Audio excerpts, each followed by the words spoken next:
Nací en una familia con costumbres propias. No voy a entrar en detalles sobre todo lo que consideramos correcto, incorrecto, sobre las cosas que creemos y lo que respetamos, simplemente porque esos detalles pueden estorbar más que ayudar. Si hablo abiertamente, podrías fijarte en detalles que no son el foco de mi historia. Y lo que voy a contar, aunque sea impactante, fue lo que sucedió. Al final, puedes estar de acuerdo, en desacuerdo, puedes sentir enojo, no voy a censurarte. Pero antes de eso, necesitas saber qué llevó a ese final. Algo que necesito dejar claro es que en mi familia siempre hubo un enorme sentido de autoprotección. Las generaciones anteriores a mí y mis parientes enfrentaron momentos difíciles y fue complicado encontrar un lugar al que pudieran llamar hogar. Eso solo sucedió cuando mis abuelos consiguieron tierras aquí en San Cristóbal de las Casas. Con el tiempo fueron ocurriendo cambios aquí, pero todo fue para mejor, en realidad. Como mi familia siempre cosió mucho y se volvió experta en telas, esto vino como anillo al dedo cuando el turismo de aquí empezó a concentrarse en personas que venían de fuera buscando ropa típica. En el hogar donde crecí era común que varias telas estuvieran esparcidas por toda la casa y yo simplemente adoraba eso. Desde niña, me quedaba al lado de mis tías cuando estaban cosiendo, cortando o tiñendo telas. En mi cabeza, apenas podía esperar el día en que me convertiría en adulta y podría coser mi propia ropa. Tenía la costumbre de agarrar algunas prendas, como faldas y blusas, y quedarme frente al espejo, imaginando lo linda que me vería usando todo aquello cuando fuera mayor. Fue en una de esas ocasiones que la vi por primera vez. Fue tan rápido que mi cerebro casi ni registró la información. Pero cuando finalmente entendí, di un grito que atrajo a mis tías a la habitación. Entre sollozos, secando mi nariz en la manga de mi blusa, les conté a todos que había visto por el reflejo a una mujer. Mis tías dijeron que solo había sido una impresión, que debía haber mirado una de las telas y la había confundido con una persona, pero entonces describí a la mujer y todo cambió. Dije que tenía cabello negro largo y que usaba un vestido rojo con un rebozo verde. Esa descripción hizo que mis tías, que estaban riendo, se callaran de inmediato. Me miraron de una manera extraña y se alejaron de mí. En ese momento, no entendí lo que estaba pasando, pero hoy lo sé. Aquella fue la primera vez que mis tías sintieron miedo de mí. No sé si fue su intención dejar escapar esa información, pero de alguna manera mis primas acabaron descubriendo lo que vi y empezaron a burlarse de mí. Fue un periodo doloroso de mi vida. Algunas de las niñas con las que solía jugar, de repente, empezaron a tratarme diferente, a reírse de mí y, en algunos casos, se alejaron. Incluso llegaron a pegarme y salir corriendo. Era como si tuviera una enfermedad que se transmitiría a cualquiera que me tratara de igual a igual. Mi vida, que era tan feliz, se volvió triste y solitaria. Conforme iba creciendo, siempre preguntaba a mis tías cuándo podría ayudar en la tienda, ya que siempre me dijeron que cuando fuera una señorita trabajaría. Pero entonces la historia cambió. Empezaron a decir que sería mejor que me quedara en casa, ayudando en la limpieza y a preparar la comida, junto a mi abuela. Me sentía tan despreciada por mi propia familia que cierto día decidí preguntar a mi abuela si había algo malo conmigo. Mi abuela era una mujer de pocas palabras, pasaba la mayor parte del tiempo en la cocina, respondía solo a las preguntas que quería, pero aquel día me miró, como si estuviera examinándome, y después me dijo que la siguiera. Fuimos a la sala, y mi abuela tomó de lo alto de un estante un álbum de fotografías que yo nunca había visto. Era viejo y estaba polvoriento. Estaba claro que a nadie le gustaba ver lo que había allí. Mi abuela hojeó algunas páginas antes de detenerse en una de las fotos. Yo nunca había visto a esa mujer, y entonces mi abuela dijo que aquella era mi madre. Me quedé impactada porque nadie en esa casa hablaba de mi madre. Las veces que pregunté por ella, todos cambiaban de tema. Decían que se había ido, que era alguien de quien no valía la pena hablar. Mi abuela suspiró antes de decir que mi madre vivió en esa casa durante años y que todo era normal hasta que algo empezó a suceder. Después de un evento extraño, mi madre se transformó en otra persona. Salía de casa en las madrugadas, volvía cubierta de lodo como si hubiera dormido en medio del monte. Después de esos comportamientos extraños, empezó a ser impertinente. Molestaba a sus hermanas, mis tías, las provocaba, rasgaba la ropa, escondía pertenencias. Pronto, el comportamiento empeoró, se volvió violenta, empujaba, jalaba el cabello de las hermanas. Pero lo más aterrador de todo es que mi madre empezó a adivinar cosas que iban a suceder. Primero cosas simples, como el momento en que iba a llover, pero luego empezó a adivinar el nombre de personas en la calle y en poco tiempo decía que iba a morir, y si deseaba que alguien muriera, eso sucedía. Mi madre aterrorizaba a las personas, nadie podía estar cerca de ella. Todos se sorprendieron cuando quedó embarazada y nunca contó quién era el padre. Mi abuela contó que nadie creía que yo fuera a nacer realmente, pues mi madre desaparecía por días, volvía a casa extraña, decía cosas que nadie entendía. Entonces, cierta madrugada, mi madre simplemente apareció conmigo en brazos. Nadie sabe cómo hizo el parto, si alguien la ayudó, si lo hizo todo sola. Mi abuela contó que mi madre me puso sobre la mesa en la cocina y luego salió de casa y no volvió más. Me quedé aterrorizada con la historia, pero todo empeoró cuando mi abuela dijo que todo el comportamiento extraño de mi madre comenzó el día en que vio en el reflejo del espejo a una mujer de cabello negro largo, vestida de rojo y con rebozo verde. Puede ser que después de saber la verdad sobre mi madre, la mente se me confundió aún más y empezó a jugarme malas pasadas. O tal vez lo que me sucedió ya estaba destinado a ocurrir. De cualquier forma, semanas después de que mi abuela me contara la historia, desperté en medio de la madrugada y supe que ella moriría por la tarde. Pasé todo el día aterrorizada. No podía mirar a mi abuela. Parecía incorrecto siquiera mirarla. Tenía miedo de que, sin querer, yo causara algo. A pesar de ser una mujer reservada, que apenas me hablaba, yo la amaba. Y no quería ser la responsable de su muerte. Sorprendiéndome, después del almuerzo, mi abuela se dirigió hacia mí, tocó mi hombro y me sonrió. Me dijo que, independientemente de lo que hubiera pasado con mi madre, yo era quien decidiría mi destino. La ternura de mi abuela me hizo sentir amada, de una manera que desconocía desde hacía mucho tiempo. No comenté con nadie sobre mi presagio. Vigilé a mi abuela a distancia y, por un momento, creí que nada iba a suceder. Estaba equivocada. Mi abuela tuvo un malestar repentino dentro de casa y, mientras todos la socorrían, yo solo miraba la escena, demasiado asustada para hacer cualquier cosa. Una de mis tías me vio mirando a mi abuela. Entonces me señaló y gritó que yo había hecho aquello, que era igualita a mi madre. Salí corriendo de casa. No tenía a dónde ir, así que me adentré en el monte.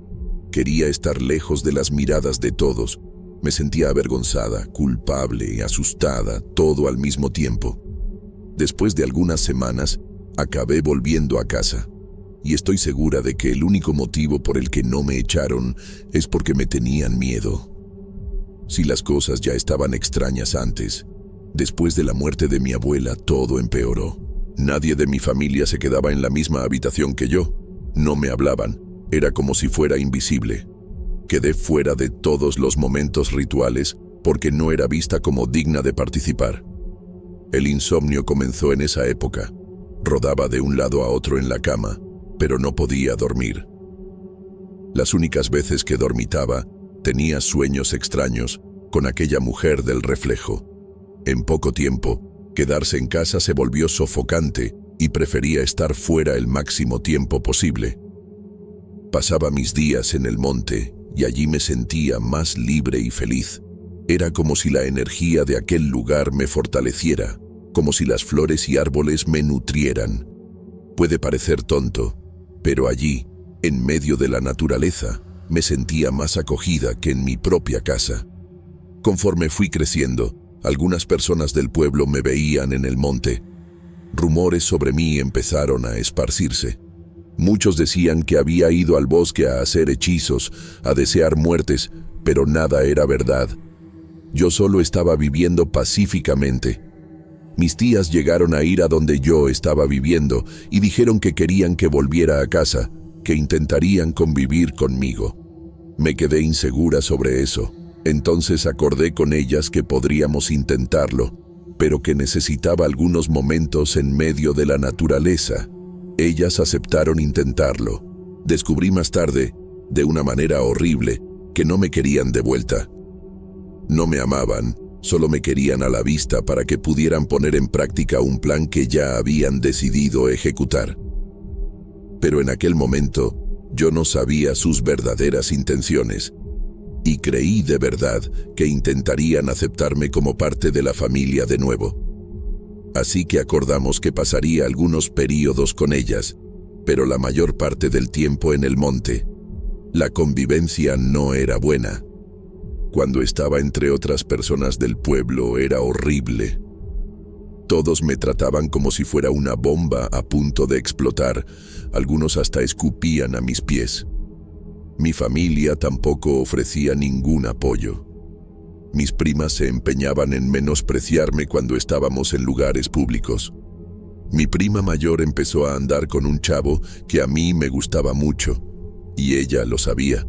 De la mano con él, se empeñaba en besarlo frente a mí, y a veces hacía bromas sobre mí, diciendo que ni entendía cómo éramos parientes.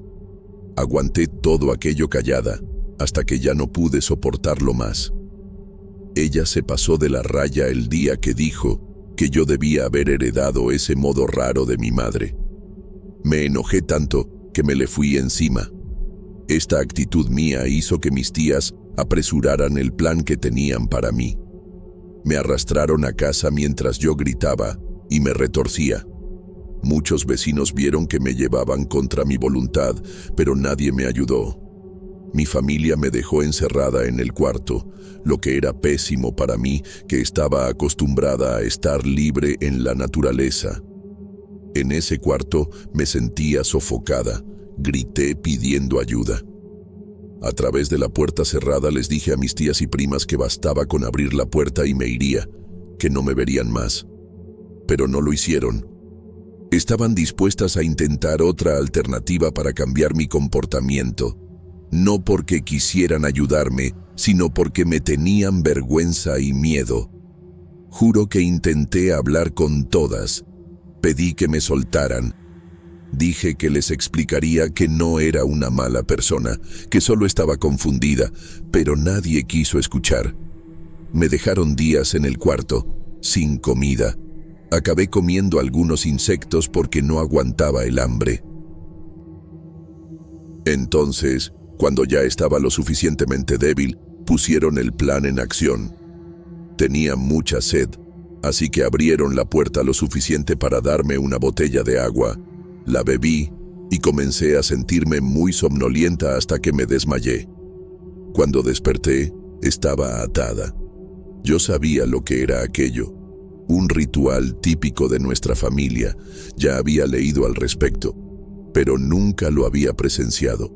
El ritual consistía en dejarme atada, decir algunas palabras, que no puedo revelar cuáles son, y usar algunos ungüentos, todo para intentar expulsar lo que estaba dentro de mí. Ellas creían que para que funcionara, mi cuerpo tenía que volverse débil para el parásito, así que también me golpearon y torturaron mucho. Perdí algunas uñas en el proceso. Hicieron otras cosas que no me gusta recordar. Intenté liberarme varias veces. Quería huir de allí. Estaba asustada. Todo fue horrible. Duró días. Durante ese ritual, me dijeron cosas crueles. Dijeron que me habían cuidado durante años, pero que sabían que algún día llegaría ese momento.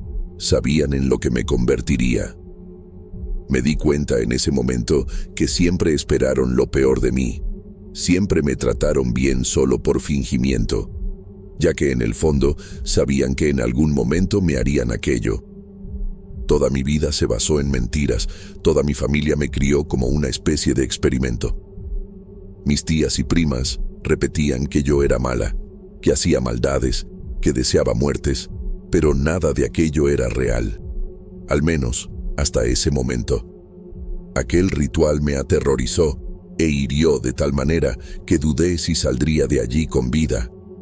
Y fue por eso, intentando salvarme, que concentré mis energías en un deseo por primera vez.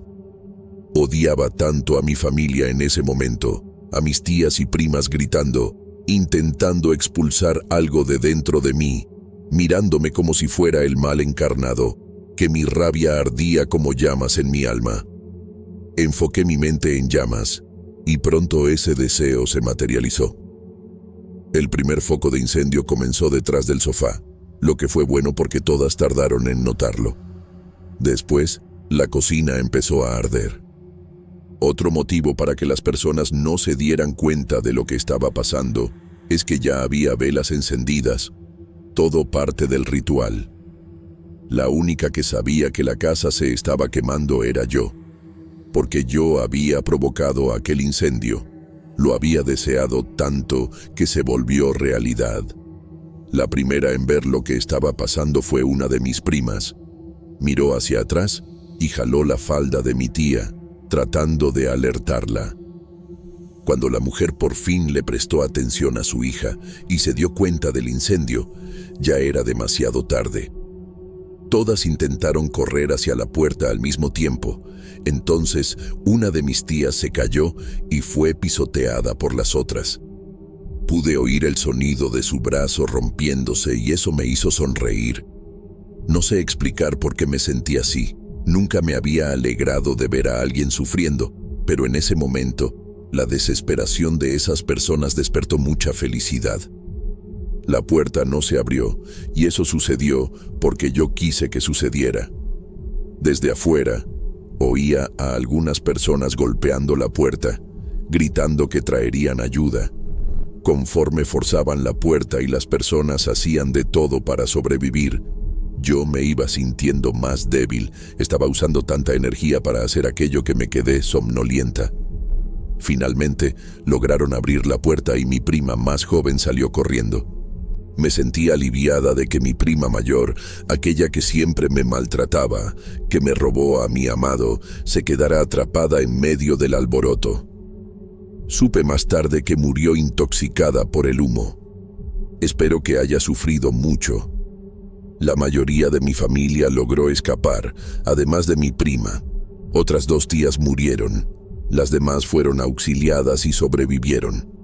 Mientras todas eran rescatadas de la casa en llamas, nadie se dio cuenta de que yo salía de allí envuelta en fuego, pero mi piel no se quemaba. Fue bueno que saliera, ya que nadie volvió para salvarme. Nadie siquiera cuestionó si había sobrevivido. Volví al bosque, el lugar donde me sentía bien. Después de un tiempo, acabé encontrando un grupo de mujeres iguales a mí. La sensación que tuve cuando las vi era que una pieza de rompecabezas que ni sabía que faltaba finalmente se encajó. Me volví completa. He vivido con este grupo de mujeres desde entonces. Aquí descubrí otra versión sobre lo que le pasó a mi madre. Me contaron que cuando ella empezó a demostrar que era diferente, usando sus poderes, teniendo premoniciones, huyendo al monte donde se sentía bien, mi familia decidió hacer el ritual, el mismo que me hicieron a mí. Sin embargo, mi madre no resistió. Ella murió en el proceso. No me sorprendió entender que la historia que mi abuela contó era una mentira. Mi familia siempre prefirió temer a intentar entender y comprender. Después de todo lo que descubrí, me siento mal por mi madre. Me hubiera gustado conocerla, abrazarla, sentir su olor. Quería tener a alguien en mi vida que me amara de verdad, y sé que mi madre me amó porque, mientras sufría en aquel ritual que le quitó la vida, todo lo que pedía era que me cuidaran. Espero que ella esté feliz sabiendo que sobreviví al ritual. Viviendo junto a las mujeres que son como yo, aprendí que podemos controlarnos y no necesitamos hacerle daño a nadie. Vivimos de manera pacífica, a menos que alguien intente acercarse y hacernos daño. En ese caso, la persona puede encontrar el mismo destino que les di a algunos miembros de mi familia. Ahora que ya sabes esta historia, escúchame. Si ves a un grupo de mujeres escondiéndose en un área remota, simplemente respeta y no intentes hacer daño. De lo contrario, todo a tu alrededor podría arder. Siempre escuché, desde pequeña, que no debía cuestionar a los mayores, pero siempre fui una niña muy metiche. Esta es una historia sincera, así que debo ser justa al decir que no debía ser nada fácil convivir conmigo, porque encajaba perfectamente en el estereotipo de niña entrometida. Mis padres siempre eran comprensivos, pero incluso su paciencia era puesta a prueba cuando yo hablaba lo que no debía. Hacía preguntas vergonzosas a las personas. Me castigaban varias veces. No me enorgullezco de esto, pero en varios momentos en que mis padres estaban conversando, yo intentaba escuchar todo, escondiéndome detrás de las puertas. Me castigaron varias veces porque hablaba de más y también porque hacía chismes. Sé que esta forma de actuar no es nada buena y juro que mejoré mi personalidad con el paso de los años, pero existió una historia en mi vida que solo ocurrió porque yo era una persona extremadamente curiosa y entrometida. Debía tener unos 11 años en ese entonces, y el tema surgió en una plática entre amigos. Había una casa en la región que estaba abandonada desde hacía años. Era extraño, porque el lugar no era feo, a pesar de estar descuidado. La impresión era que, si alguien pintara las paredes e hiciera un pequeño mantenimiento en el lugar, podría vivir allí sin problemas. A pesar de eso, nadie en la región se interesaba por el lugar. Cuando los guías llevaban a los turistas a hacer el recorrido por los puntos de los pueblos mágicos, aquella residencia siempre era ignorada. Y si alguien preguntaba más sobre su historia, el guía turístico simplemente se encogía de hombros y decía que era solo un lugar abandonado. Yo sabía que era mentira, y mis amigos estaban de acuerdo conmigo. Le comenté a Andrés, mi mejor amigo, que podríamos organizar una excursión por el lugar, que deberíamos ir allí durante la noche, así ninguno de nuestros padres se enteraría. Andrés era un niño tímido, normalmente no les daba problemas a sus padres, pero cuando estaba conmigo se soltaba un poco más. Nuevamente, no me enorgullezco de decir que llevaba a mis amigos por un camino más travieso, pero en mi defensa éramos jóvenes, así que era normal tener un comportamiento imprudente. Además, me encantaba estar con Andrés. Su compañía me hacía feliz y me daba cuenta de que a él también le gustaba estar conmigo. Seguimos hablando sobre nuestro plan loco y afortunadamente ningún adulto estaba cerca para escuchar. Otro chamaco que estaba platicando con nosotros dijo que sería mejor desistir de la idea. Pero en cuanto Andrés dijo que seríamos los más valientes, cambió de opinión y decidió investigar el lugar con nosotros. En la infancia, nadie quiere ser visto como cobarde. Acabamos quedando de ir a la casa durante esa madrugada y empezamos a juntar todo lo que podríamos necesitar en el proceso. Yo tenía una lámpara, era chiquita y duraba muy poco, pero tenía que servir. Andrés llevó una cuerda y el otro chamaco se comprometió a hacer guardia. Andrés y yo nos reímos, pues sabíamos que tenía miedo. Aún así, no teníamos de otra, así que aceptamos lo acordado. Cuando mi casa se quedó en silencio, señalando que mis papás se habían ido a dormir, me levanté caminando de puntitas para no hacer ruido, abrí la puerta y salí. La madrugada estaba calurosa.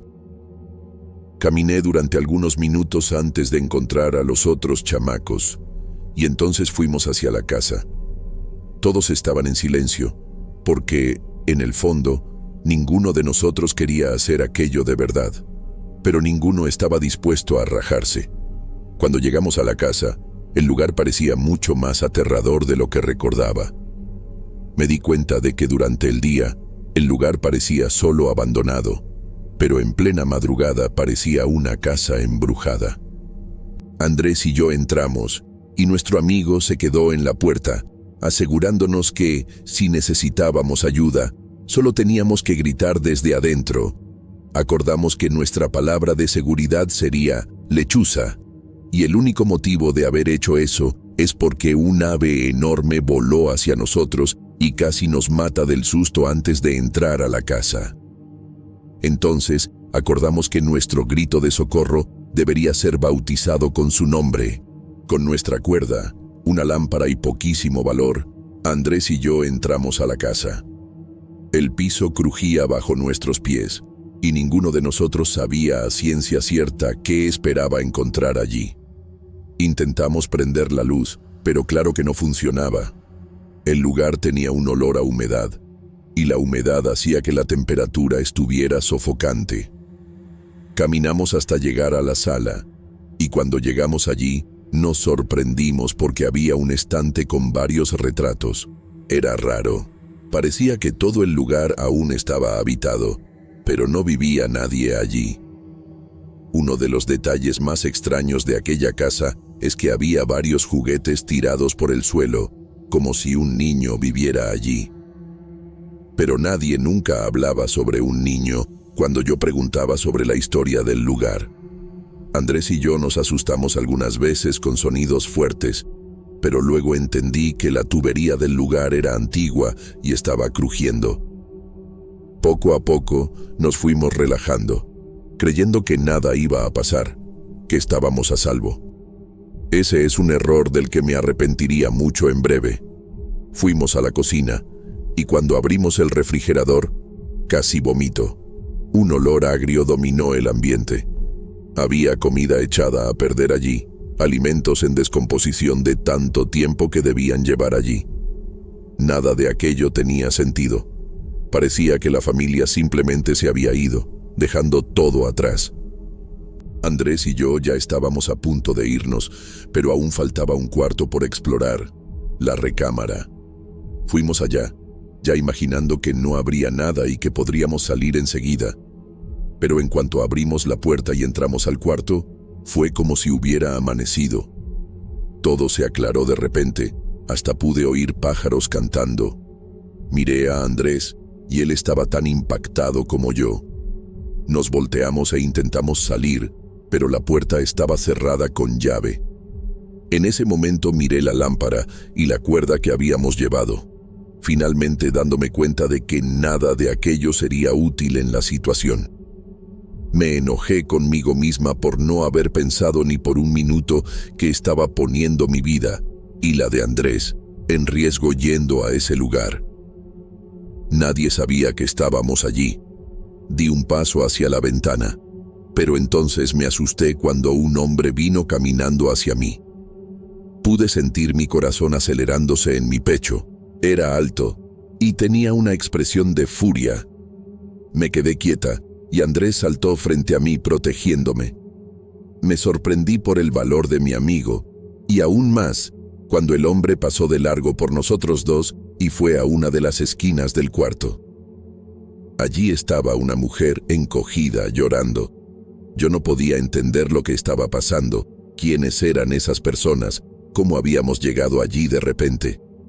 Andrés estaba en silencio a mi lado, probablemente pensando lo mismo.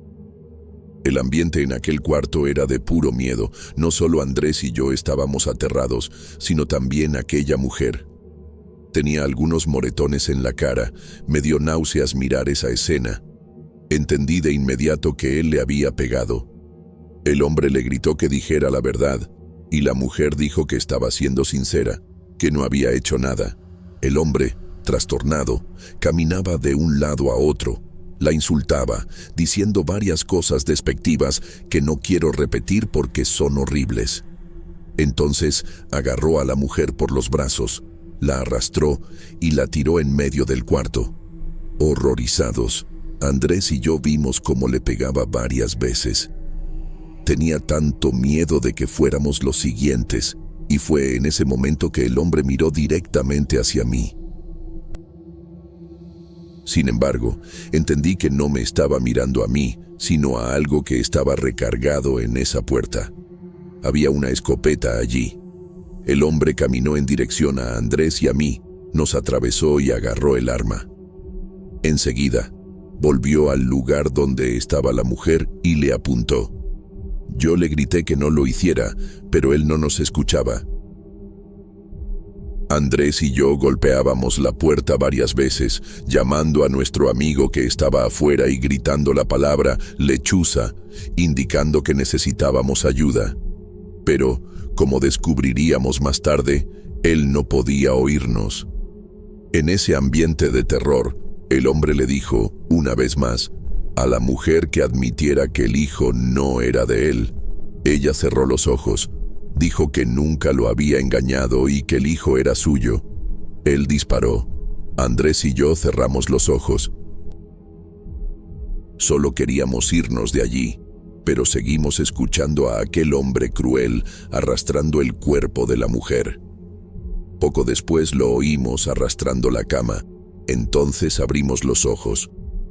Observamos cuando empezó a quitar tablas del piso y puso a la mujer bajo el suelo.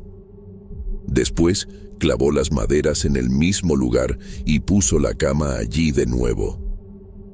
De repente, sentí un escalofrío, pues en medio de ese ambiente de horror, escuché el llanto de un bebé.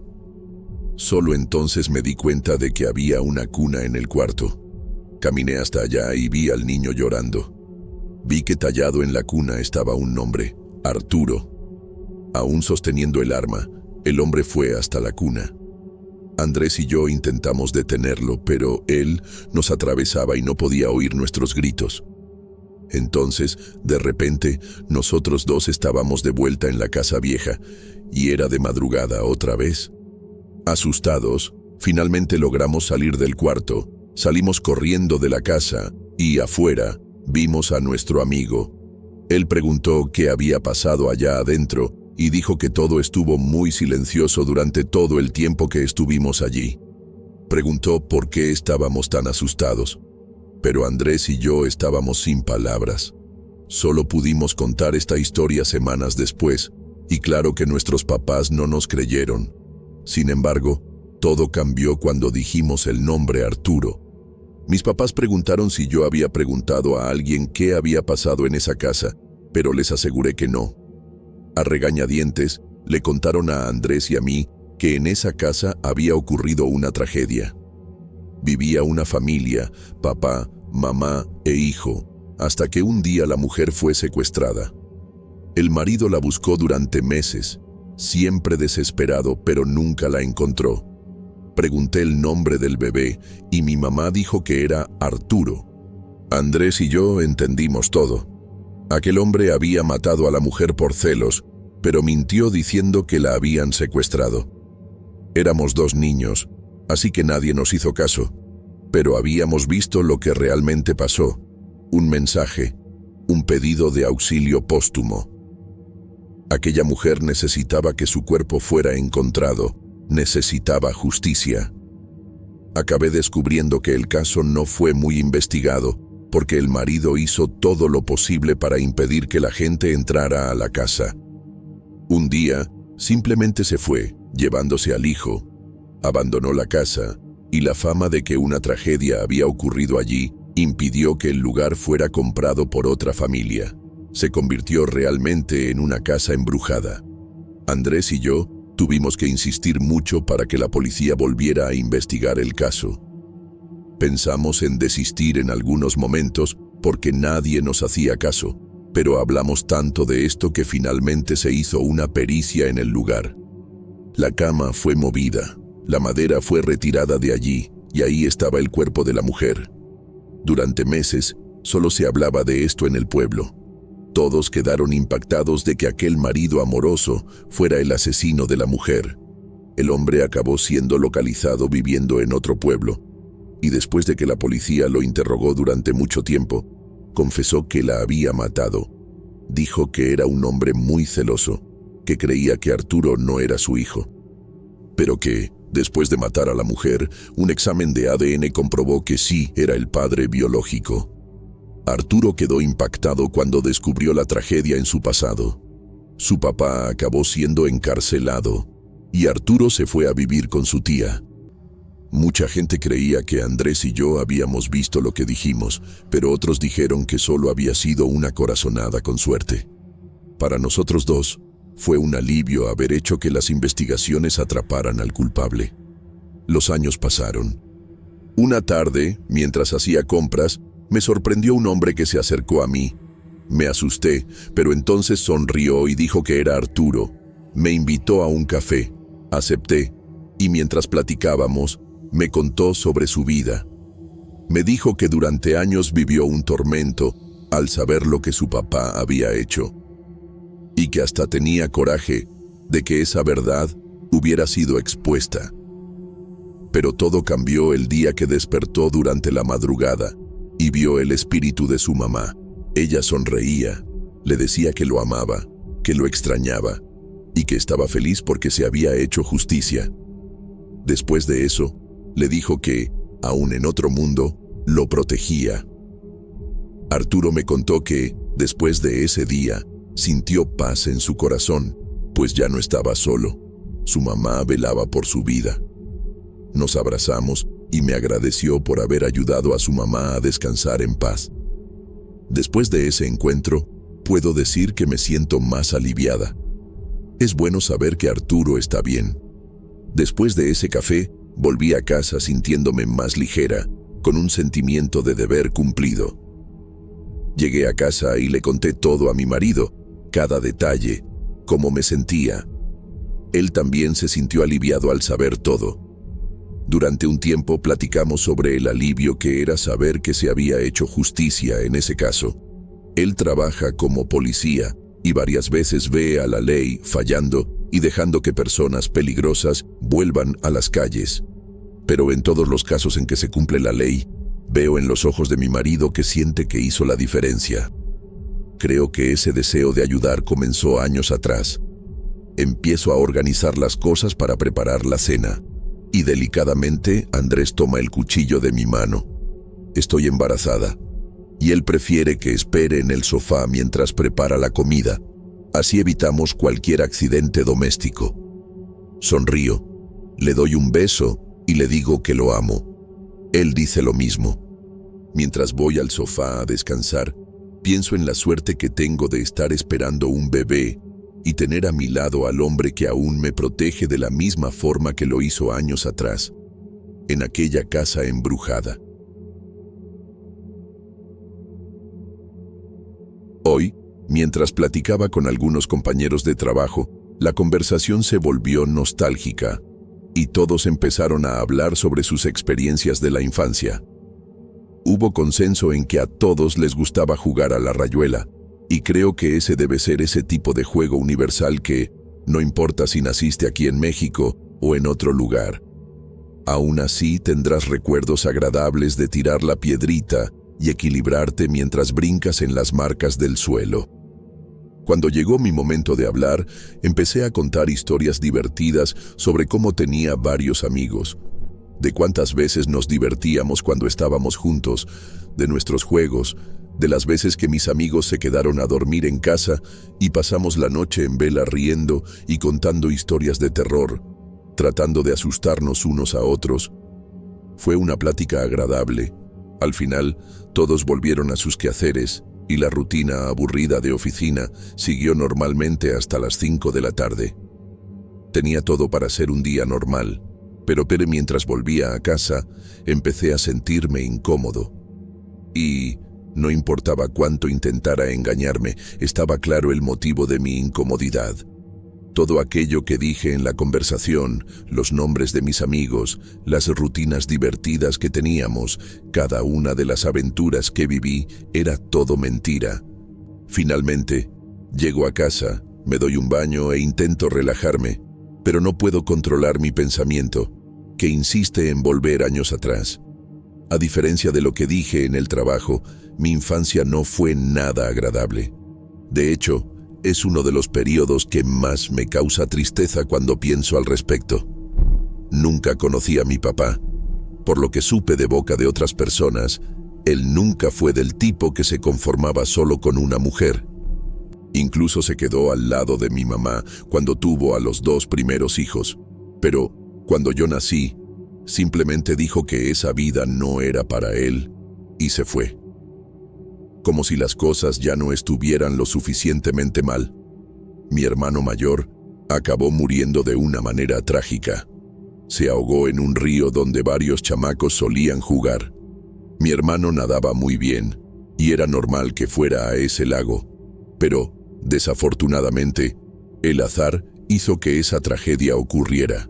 Yo aún era pequeño en la época en que todo pasó. Apenas entendía que mi hermano ya no iba a volver. Las cosas se pusieron muy complicadas después de esa pérdida. Mi mamá, que vivía sobrecargada porque necesitaba mantener a los hijos sola, empezó a deprimirse cada vez más. Apenas salía de la cama. Siempre me sentí medio de sobra en casa, como si mis 2 hermanos tuvieran un tipo de complicidad, pero que, cuando yo nací, lo había arruinado todo. Tal vez porque ellos eran gemelos. Por la diferencia de edad, yo no salía mucho con ellos. Generalmente me quedaba en casa mientras ellos salían a divertirse. Cuando mi hermano murió, él tenía 10 años y yo 5. Después de que se fue, su gemelo, mi otro hermano, también cambió, de la misma manera que pasó con mi mamá. Pero, a diferencia de ella, mi hermano se volvió más inquieto. Con frecuencia salía de casa y volvía solo de madrugada, o ni volvía. En medio de esa confusión estaba yo, un chamaco viendo a las únicas 2 personas en el mundo que podía llamar familia, encerrándose en su propio mundo.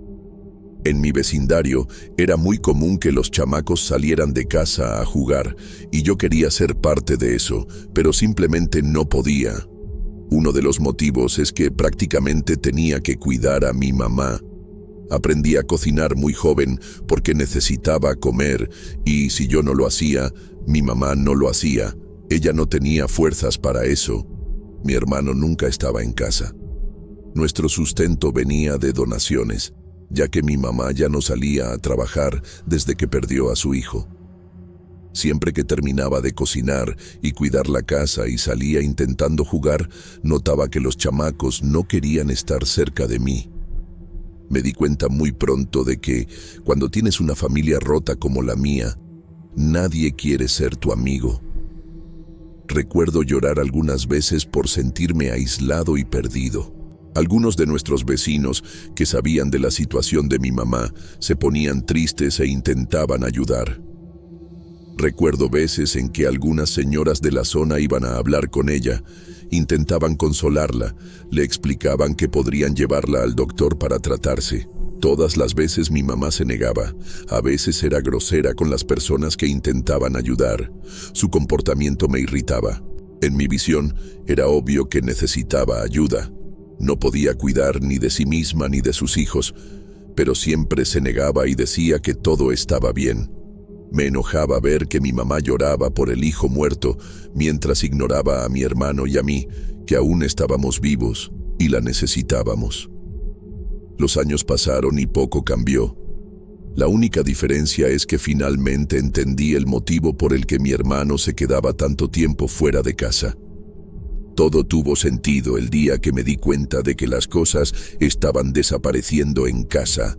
Entonces, no fue muy complicado entender que estaba vendiendo las pocas cosas que teníamos para drogarse. Yo creía que mi hermano era patético. Cuando recuerdo ese periodo, entiendo que, desde que nací, los únicos sentimientos que me rodeaban eran rechazo, dolor y rencor. Intento convencerme de que, por haber sufrido esas cosas, las acciones que tomé pueden ser perdonadas, pero no sé si creo que tengo perdón. Lo que pasa es que, cuando cumplí 16 años, empecé a trabajar en una tiendita de la zona. Me aliviaba poder salir de casa un poco. En ese periodo, mi mamá había mejorado un poco de su enfermedad, que hoy en día sé que era depresión, pero que en aquella época no se llamaba así. A veces, en unos arranques de alegría rara, me abrazaba, me decía que me amaba y me pedía perdón por ser así. Poco después, volvía a su estado melancólico. Imagino que hacía lo mejor que podía para intentar salir de esa condición. Entiendo hoy que debía ser muy difícil pasar por todo aquello sola y que hacía lo mejor que podía. Pero, de nuevo, en aquella época no había tanta comprensión en mi alma. En la tiendita donde trabajaba, mi fama era de buen empleado. Todos conocían mi historia de vida trágica, claro, así que creo que eso me daba una especie de bono. Me volvía alguien con quien la gente sentía una empatía natural. Castell, el dueño del lugar, era un señor muy simpático y paciente, y me gustaba estar en su compañía. Tal vez, por nunca haber tenido una figura paterna, veía en él al papá que nunca tuve. Él me enseñó la función de acomodador. Era un trabajo fácil. El dinero ayudaba mucho, y estaba seguro de que Castell me pagaba de más como una manera de ayudarme a mí y a mi mamá. Pero aún mejor que mi sueldo eran los momentos de plática que tenía con Castell.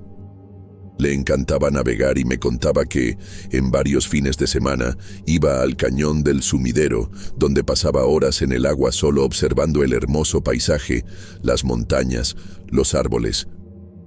Yo solo podía imaginar cómo era todo aquello. Un deseo de ser parte de ese paseo crecía dentro de mí. A pesar de adorar escuchar las historias de Castell, siempre había un punto que me incomodaba, y era cuando hablaba de Martin, su hijo. Por una ironía del destino, yo era solo un año menor que Martin, y, aunque nunca lo había conocido, ya sentía antipatía por él. La manera cariñosa con que Castell hablaba de él siempre me irritaba, y cierta vez, mientras lo escuchaba decir que su hijo era maravilloso, apreté tanto mis puños que mi uña perforó la palma de mi mano. Culpé a Martin por esa herida que me molestó bastante. Después de más o menos un año trabajando en la tiendita, ocurrió lo que más temía. Martin vino a pasar un tiempo con su papá.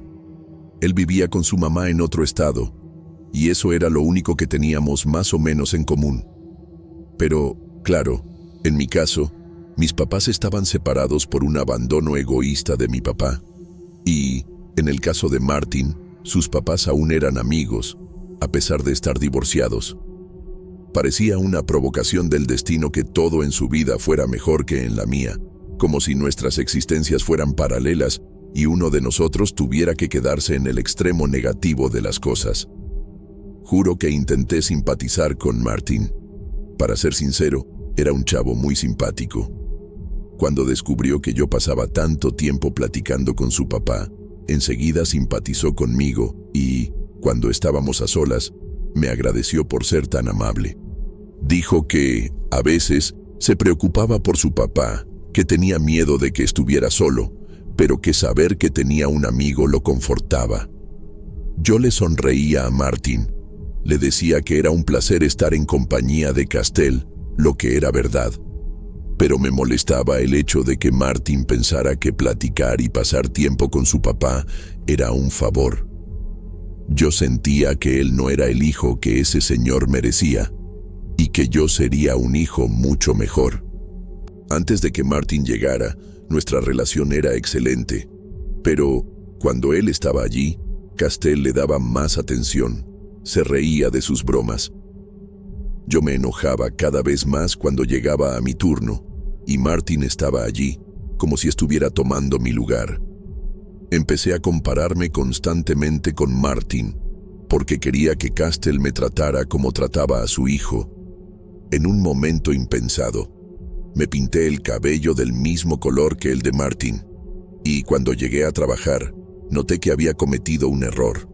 Tanto el papá como el hijo me miraron con una sorpresa genuina, y supe que había cruzado un límite. Martin se rió, dijo que era chido ver que había cambiado de look, y Castell intentó disimular, pero me di cuenta de que no le gustó mucho aquello. Entonces, decidí que no podía actuar de manera tan impulsiva. La clave para lograr reconquistar a mi amigo estaba en la sutileza. Me pinté el cabello de mi color natural y pasé algunas semanas pensando en qué hacer. Cierto día, llegué a trabajar y la tiendita estaba cerrada. Mientras volvía a casa, Castell pasó en carro junto a mí y me dijo que podía tomarme el día libre con paga porque iba a pasear en lancha con Martin. Mi sangre hirvió, pero sonreí. En el asiento del copiloto estaba Martin, sonriendo y saludándome con la mano. Era como una provocación velada. Ni siquiera entiendo cómo logré agradecer por el día libre y seguir sonriendo hasta que nos despedimos. Lloré de rabia durante todo el trayecto de vuelta a casa. Mientras pasaba por una de las callejuelas, di un puñetazo en la pared y golpeé con tanta fuerza que me rompí el dedo índice. Fui al doctor, tuve un gasto con el que no contaba y mi rabia solo aumentó. Mientras la anestesia hacía efecto en mi cuerpo, me imaginaba lejos de allí, navegando en aguas tranquilas, en la lancha junto a Castell. En mi imaginación, platicábamos tranquilos. Él contaba las historias repetidas, pero yo me reía como si fuera la primera vez. Él me trataba como a un hijo. Después de salir del hospital, acabé encontrándome con mi hermano. Estaba sucio, casi no lo reconocí. Aunque visiblemente alterado, vino a hablarme. Yo ya tenía demasiados problemas para lidiar, así que intenté esquivarlo, diciéndole que necesitaba volver a casa. Pero él siguió preguntando quién me había hecho aquello.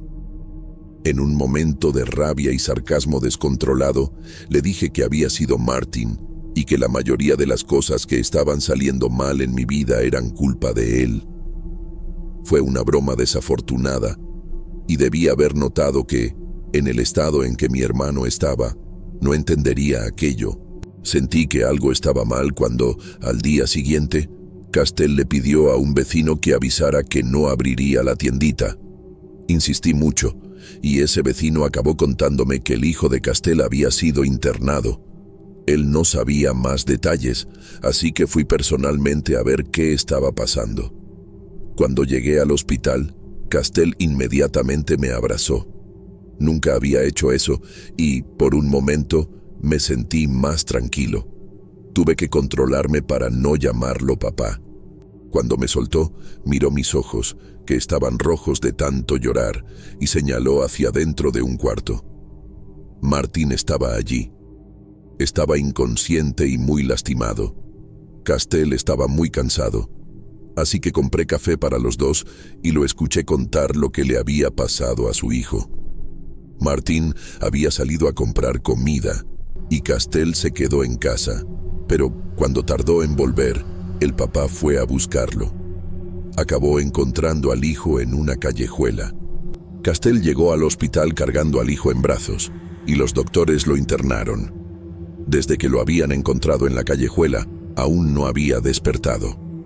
Castell contó que creía que a Martin lo habían asaltado, pero conforme describía el lugar donde lo encontró, supe que no era el caso. Había sido mi hermano.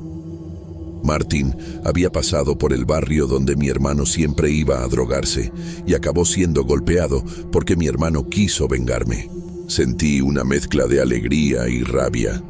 Primero, una vez más, me enojé por el comportamiento irresponsable de mi hermano, siempre tan inconsciente. Pero no se podía negar que era bueno ver a Martin lejos de mi camino. Y, de cualquier forma, nadie nunca sabría que había sido él quien dejó a Martin en ese estado.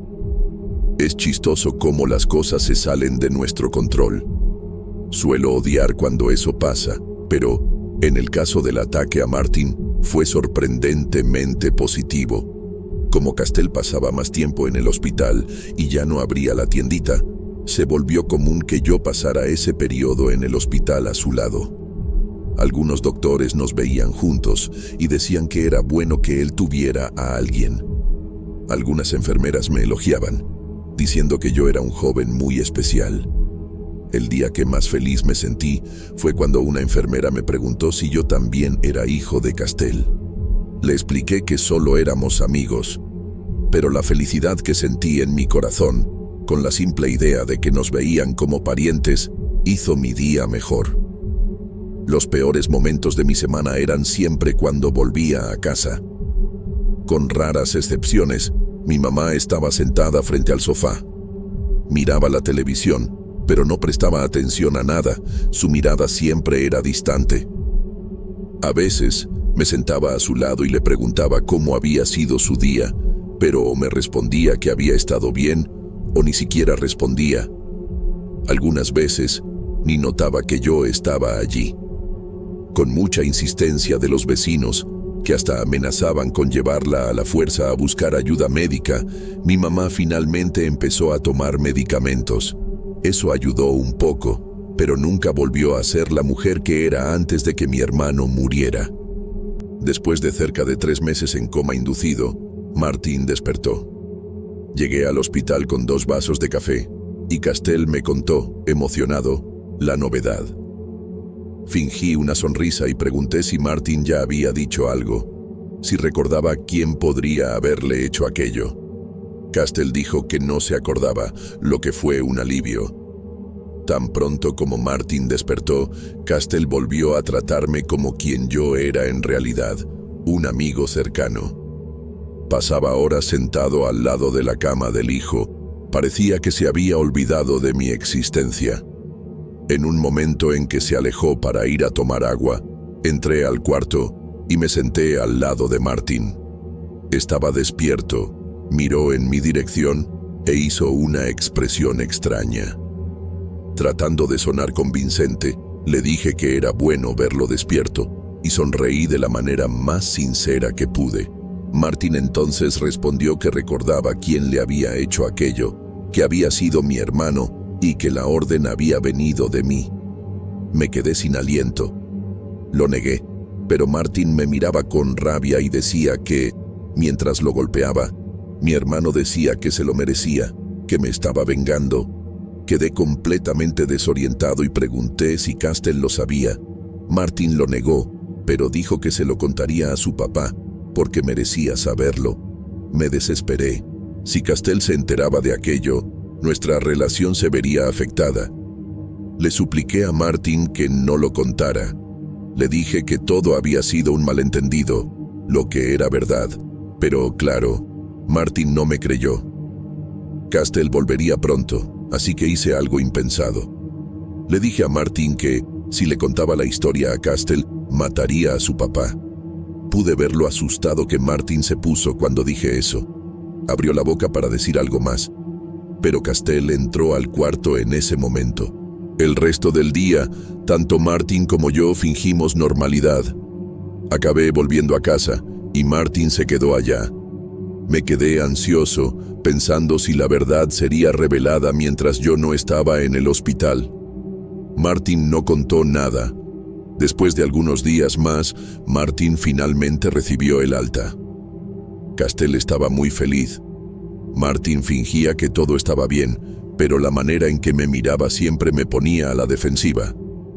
Éramos como 2 actores.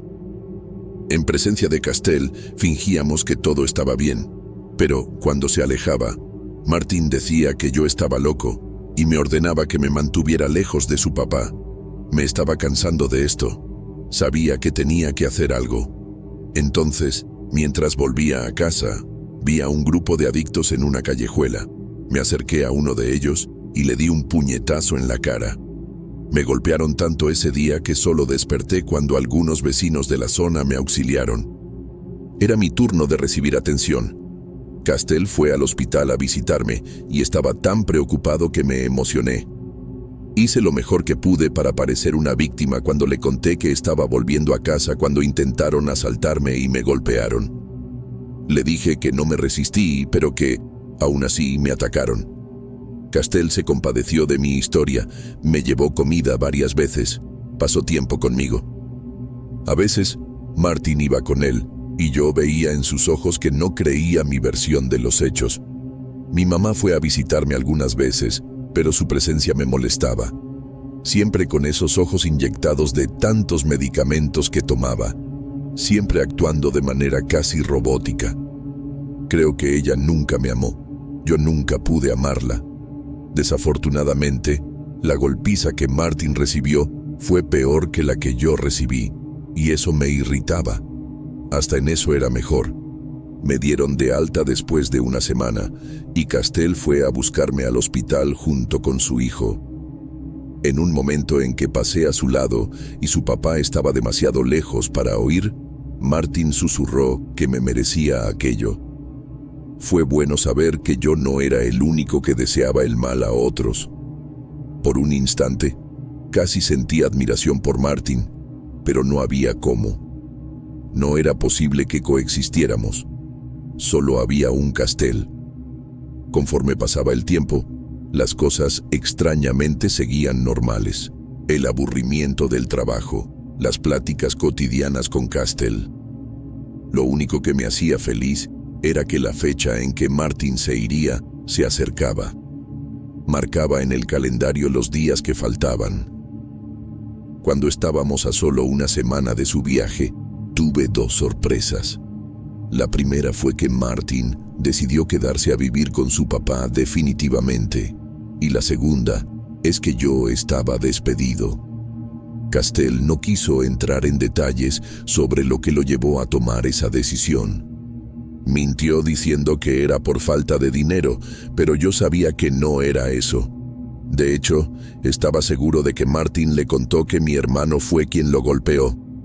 Me di cuenta de que Castell no me miraba a los ojos cuando me pagó el último sueldo. No sabía si estaba enojado o decepcionado conmigo. De todas formas, era malo, porque ya no me veía de la manera cariñosa de antes. Yo odiaba tanto a Martin. Recibí mi sueldo y volví a casa sintiéndome mal. Mi mente era un torbellino. La sensación era que toda mi vida pasaba ante mis ojos. He oído decir que eso solo pasa cuando estamos a punto de morir.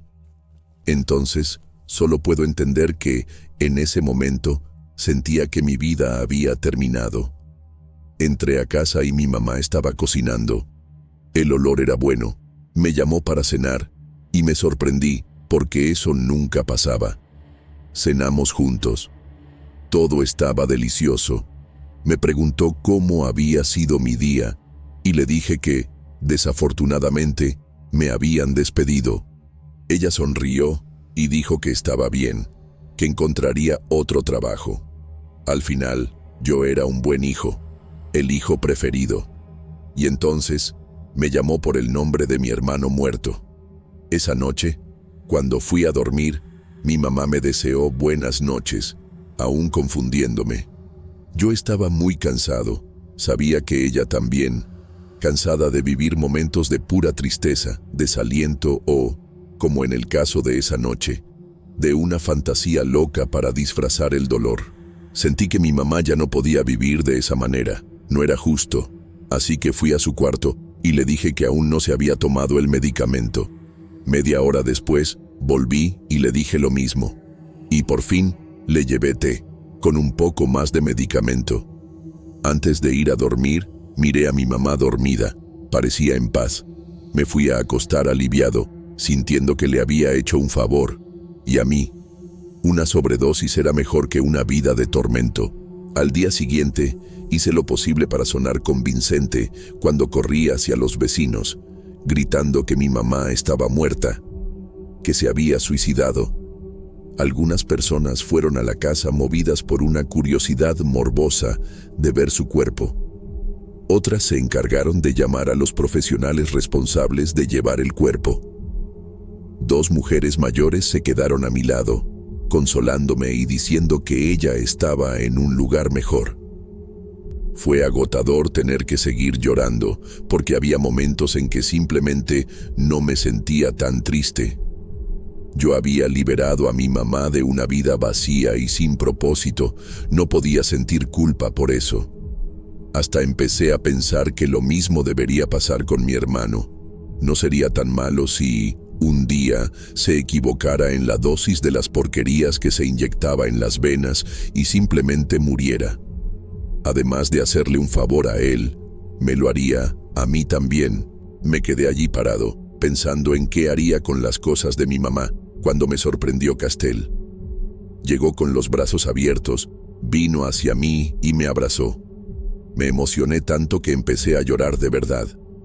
Me decía que entendía mi dolor, que todo aquello era algo terrible y que no debía culparme, pues estaba seguro de que ella me amaba mucho. Castell siguió disculpándose por haberme despedido, diciendo que lo había hecho sin pensar. Me invitó a quedarme unos días con él y Martin y apenas pude creerlo. Una vez más, Castell me estaba tratando con cariño, como un papá trataría a un hijo. En cuanto entramos a la casa, Martin se quedó tan incrédulo al verme que se descontroló. Castell explicó que mi mamá había muerto, y Martin cometió el error de insinuar que yo la había matado, que yo era peligroso. Castell se quedó tan impactado al oír eso, que le gritó a su hijo de una manera que yo nunca había visto antes. Tuve que controlarme para no sonreír cuando Castell mandó a Martin a su cuarto. Castell y yo pasamos toda la noche viendo películas. Él contó las historias que yo ya me sabía de memoria, pero siempre fingía que las estaba escuchando por primera vez. Martin tuvo que aceptar mi presencia en esa casa, y era delicioso ver sus intentos frustrados de convencer a su papá de que yo era peligroso. Fallaba todas las veces. Llegó un punto en que simplemente se rindió. Además de estar cansado de vivir en un hogar tan hostil, Martin extrañaba su vida anterior. En la casa de su mamá, estudiaba, tenía amigos, y yo sabía que, tarde o temprano, se cansaría de la compañía de su papá. Él no era un buen hijo como yo lo era. Martin se fue, y yo me quedé. Volví a trabajar en la tiendita y a tener el contacto cercano con Castell. Él volvió a tratarme como a un hijo. Martin siempre llamaba para saber si todo estaba bien, y, a veces, yo contestaba el teléfono y le decía que no necesitaba preocuparse. Martin me insultaba, pero nunca me importó. ¿Por qué molestarme cuando mi vida solo se volvía cada vez mejor?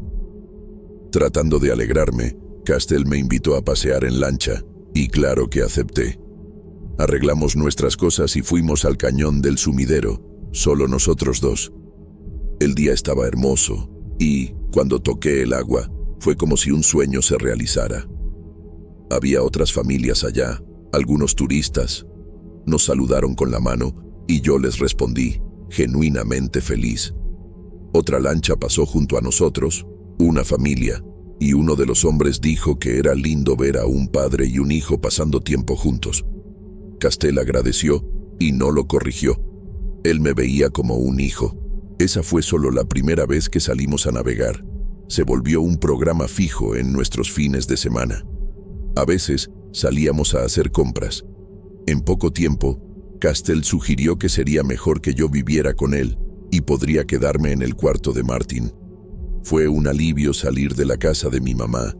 Siempre detesté ese lugar. Tantos recuerdos de una vida feliz que nunca tuve. De un papá que nunca me quiso. De hermanos que eran tan cercanos que, cuando uno de ellos murió, fue como si los dos hubieran muerto. Ir a la casa de Castell fue un nuevo comienzo, una nueva oportunidad de hacerlo mejor. Y lo hice. Siempre le di orgullo a Castell y, por respeto a él, intenté hacer amistad con Martin, siempre tratándolo bien cuando nos visitaba. Era visible lo mucho que Martin me detestaba, pero guardaba su rabia para los momentos en que estábamos a solas. El tiempo pasó. Castell me ayudó a pagar mis estudios y empecé a estudiar administración. Él vendió la tienda y empezó a invertir en una empresa local, en el ramo inmobiliario, y las cosas salieron muy bien. Castell tenía maña para los negocios y pronto se volvió un hombre relativamente rico. Siempre a su lado, trabajé con él desde el principio, pasando noches en vela para que su emprendimiento tuviera éxito. Cuando la empresa se estabilizó, me contrató como gerente.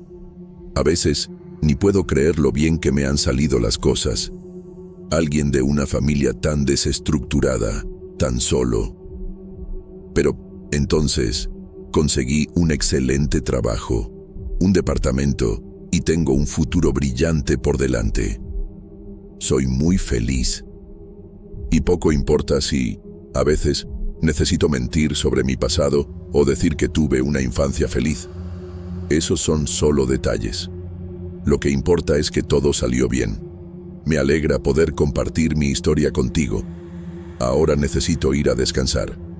Mañana tengo un largo día de trabajo por delante y, antes de empezar la jornada, aún quiero tomar un café con Castell, mi papá.